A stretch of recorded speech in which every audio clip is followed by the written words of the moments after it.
നമ്മൾ നിമിഷം പ്രതി നടത്തിക്കൊണ്ടിരിക്കുന്ന ശ്വാസോച്ഛ്വാസത്തിന് 3 ഘട്ടങ്ങളുണ്ട്. നമ്മളത് പലപ്പോഴും തിരിച്ചറിയാതെ പോകുന്നു. 1 പൂരകം, ബ്രത്തിൻ. 2 കുംഭകം, പിടിച്ചു നിർത്തുന്നു, ഹോൾഡ് ചെയ്യുന്നു. ശ്വാസത്തെ നമ്മൾ പിടിച്ചു നിർത്തുന്നു അല്ലെങ്കിൽ ഹോൾഡ് ചെയ്യുന്നു. 3 രേചകം, ശ്വാസത്തെ പുറത്തേക്ക് വിടുന്നു, ബ്രീത്ത് ഔട്ട്.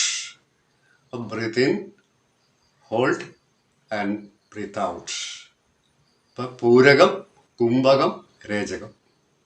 ഇപ്പം പൂരകം ചെയ്യുമ്പോൾ, അതായത് ശ്വാസം എടുക്കുന്ന സമയത്ത് ശക്തിയായിട്ട് ഉള്ളിലേക്ക് വലിച്ചെടുക്കാതെ സാവകാശം ശ്വാസം എടുത്തുകൊണ്ട് ശ്വാസകോശത്തിൽ നിറയ്ക്കുന്നു. പിന്നീട് കുംഭകം. കുംഭകം ചെയ്യുമ്പോൾ നമ്മൾ ശ്രദ്ധിക്കേണ്ട കാര്യം, ഒരു വിദഗ്ധനായ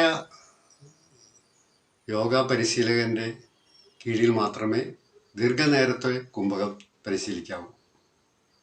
30 സെക്കൻഡ്, 40 സെക്കൻഡ്, 50 സെക്കൻഡ് എന്നൊക്കെ പറഞ്ഞ് കുട്ടികളും മുതിർന്നവരൊക്കെ അങ്ങനെ ഹോൾഡ് ചെയ്ത് പിടിക്കാറുണ്ട് ശ്വാസത്തെ. അത് തെറ്റായ രീതിയാണ്. ഹൃദയ സംബന്ധമായ രോഗമുള്ളവർ, ശ്വാസകോശ സംബന്ധമായ രോഗമുള്ളവരൊക്കെ, ഹൈ BP ഉള്ളവർ ഒക്കെ കുംഭകം ചെയ്യുന്നത് പ്രത്യേകിച്ച് ശ്രദ്ധിച്ച് വേണം ചെയ്യാൻ. രേചകം ചെയ്യുമ്പോൾ, അതായത് ബ്രീത്ത് ഔട്ട് ചെയ്യുന്ന സമയത്തും സാവകാശമേ ശ്വാസം പുറത്തേക്ക് പോകാവൂ.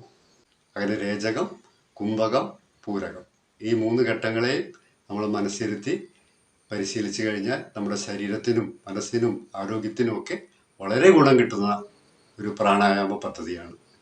ഒന്ന് ഓർക്കുക, നമ്മുടെ ആരോഗ്യം നമ്മുടെ കൈകളിൽ.